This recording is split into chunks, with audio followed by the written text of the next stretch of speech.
Bonjour à tous, bienvenue sur votre chaîne Smartivon. Ensemble, nous allons smartiver. Merci d'être là encore une fois pour ce nouveau test d'un smartphone low cost, le Doogee X50L. Avant de commencer, n'hésitez pas à liker, vous abonner, partager. Je cache, hop là, mes petits papiers. Donc, n'hésitez pas à liker, partager, vous abonner, activer la petite cloche afin de ne rater aucune vidéo. Et puis merci à vous, on est parti sur ce test. Donc on est toujours sur la même session des petits tests rapides de low cost sortis il y a quelques temps, toujours trouvables. Donc celui-ci aux alentours de 50-60 € sur le net. Je vous mettrai donc dans la description des liens d'achat pour coque, verre trempé et smartphone. Voilà, donc n'hésitez pas à passer par ceci si jamais vous souhaitez acquérir ce smartphone. Ce smartphone qui va être donc le Doogee X50L, un écran de 5 pouces, une belle dalle, plutôt lumineux, hein, on va, hop, je vais vous le dire tout de suite, en pleine luminosité dehors, si vous le mettez à fond, vous n'aurez pas trop de difficulté à l'apercevoir.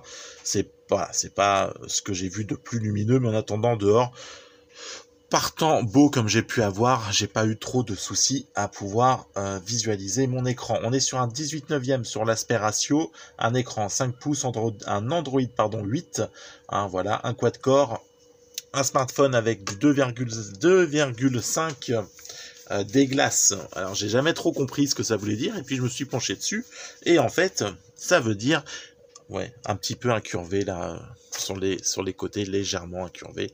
Voilà, c'est ça qu'ils appellent cet effet là. Une batterie de 2000 mAh, donc c'est clairement pas une grosse batterie. 1 Go de RAM, 16 Go de stockage, un appareil selfie, hop là, juste à l'avant, qui est venu se loger, voilà, à côté du haut-parleur, on le voit, il est ici, voilà. 5 mégapixels à l'arrière, 5 mégapixels et 0,3 pour l'appareil, une LED flash, 2 haut-parleurs, mais bien sûr, c'est du fake, vous n'avez qu'une sortie, le bouton power, le bouton plus-moins sur l'autre côté, une finition plastique, la recharge en micro USB, le port jack, il y a un port jack, et enfin là, on peut le voir derrière, là, si j'enlève ça, mais je ne l'avais pas fait, vous avez, hop, la coque qui est protégée là par un verre d'origine trempé. La même chose pour celui-ci, il a un verre trempé. Vous en retrouverez un autre en cadeau dans la boîte. Vous avez la coque, le fil de charge, et vous avez bien sûr aussi le chargeur. Pareil, un chargeur en 5 volts 1 ampère, c'est clairement pas du plus rapide. Donc il est en plastique, faut se dire ce qu'il est. La coque est en plastique, tout est en plastique. Enfin bon, le logo Doogee est plutôt sympa, Doogee, enfin, peu importe. Ça revient ici en argenté, brillant. Bon, c'est plutôt classe ça.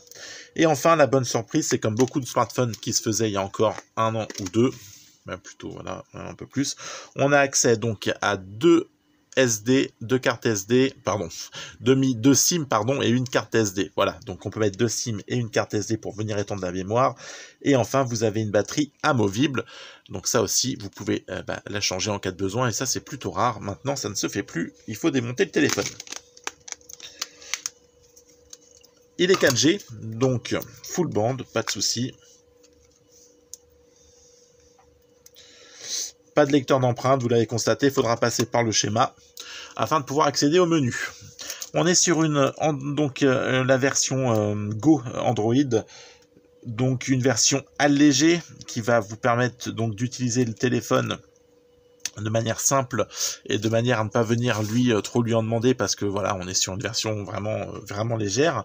On va pas faire de partie gaming sur ce téléphone. On a 1 Go de RAM, on a un Android Go, donc c'est clairement que c'est pas un smartphone qui est orienté là-dessus. Vous pourrez installer des petites applications, Messenger, Facebook, ce genre de choses, aucun souci, ça tournera.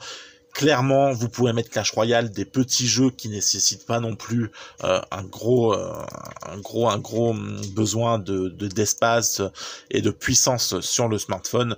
Voilà, des petits jeux basiques, ok, mais si vous voulez mettre du PUBG là-dessus, c'est clairement pas fait pour ça. De toute façon, vous le trouverez pas, à mon avis, disponible sur le Play Store pour ce modèle. Ça vous basculera vers Free Fire, sûrement. Donc voilà, c'est pas un smartphone accès gaming, c'est un smartphone de dépannage. On va être clair en tout cas, ou peut-être des gens qui cherchent juste un smartphone basique pour téléphoner, faire quelques photos, avoir de la 4G à un tarif réduit, 50-60 balles, il est là pour ça. Des petites applications, mais pas de gros jeux, c'est clairement pas fait pour ça. En parlant de photos, vous le savez, je les incruste pas sur ces modèles low cost, pour moi, ça me fait gagner du temps au montage. Et puis je vois pas trop l'intérêt. Enfin si on pourrait, mais bon voilà, j'ai un peu la flemme. Donc on est toujours dans ma cave qui a besoin d'être rangée, clairement, et c'est en cours. Hop, on va essayer de faire une petite mise au point. Donc la photo est pas mauvaise. La photo est pas belle, hein. La cave non plus d'ailleurs. Faut vraiment que je range. C'est un résultat vraiment sans lumière, dans la pénombre, c'était le bordel, et ça fait le taf. Donc, ça fait le taf, en tout cas, on a la photo.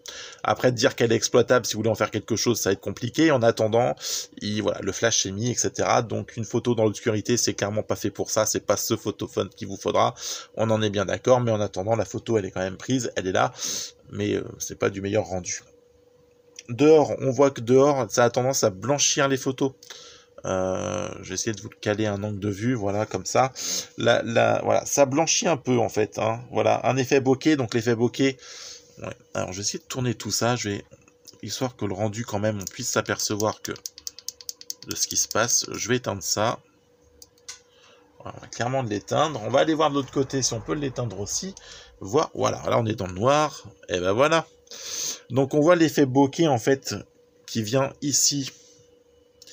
Et ici en fait c'est clairement juste un effet. En fait il y a un rond au milieu qui prend le sujet et tout le côté au-dessus c'est flou. Voilà, c'est clairement pas de la meilleure facture. L'image est blanchie aussi. C'est clairement pas très très joli en termes de photos. Hop là, on a une petite vidéo. À l'inverse, la vidéo, elle, c'est pas trop mal. Voilà, on secoue, on voit bien les distorsions au niveau de l'image, mais après, la vidéo est quand même de meilleure qualité que les photos. Ouais, la gestion est meilleure, je sais pas pourquoi, mais par rapport à la photo, ça marche mieux, la vidéo. Donc la vidéo, clairement, pour faire une petite vidéo d'appoint, ça passera, il n'y a pas de grande difficulté. La photo là est pas trop mauvaise, mais toujours cet aspect blanchi où on a vraiment un problème de luminosité. Ça donne, et encore là, vous le voyez un peu plus vert à cause du Cubot qui filme, mais quand moi j'ai le résultat réel, on est clairement sur une photo très blanchie. Il y a un problème vraiment de restitution des couleurs sur ce téléphone. À l'inverse, avec des conditions donc lumineuses, on va dire de la lumière, etc. Là, j'ai quelques photos que j'ai fait du plan. Là ça passait, j'en ai fait une, je pensais en avoir fait deux, non j'en ai fait qu'une, ok. Donc là ça passait. On va dire que dans des conditions vraiment optimales, hop, on va rallumer un peu tout ça, dans des conditions optimales, vous aurez des photos exploitables. Est-ce que je peux dire exploitables? Je ne sais même pas si je peux dire ça. Vous aurez des photos lisibles, ouais c'est ça, des photos lisibles, mais franchement pas du plus bel effet, dans des conditions avec beaucoup de luminosité. Là vous aurez des photos qui font le job. Et enfin, dans des conditions de pénombre ou de nuit, c'est clairement pas ce smartphone qu'il vous faudra, parce qu'il n'est pas du tout fait pour ça, loin de là. C'est vraiment pas le smartphone idéal pour ça.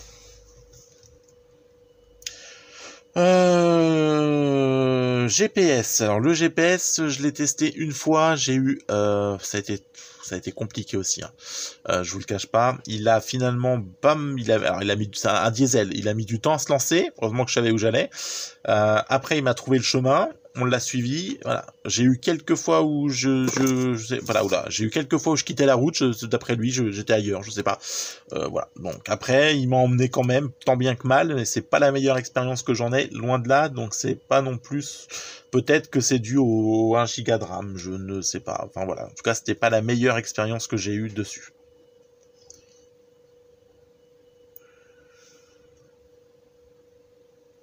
On va se mettre une musique libre de droit. D'accord, un problème est survenu. Bah oui. Hein. Ah, je ne suis pas connecté. Allez, je me connecte au réseau et on se reprend. Je n'avais pas vérifié ça. Me connecter, c'est fait. Donc on va partir sur YouTube. Donc je regardais en même temps tout à l'heure là pendant que j'étais en train de faire ça. Donc il est à 20 000 scores en tout. Donc voilà, ce que je vous disais, c'est clairement pas un smartphone axé gaming. Je vois donc pas du tout l'intérêt d'aller le faire. Allez, une musique libre de droit. Audio libre, qualité standard, regardez.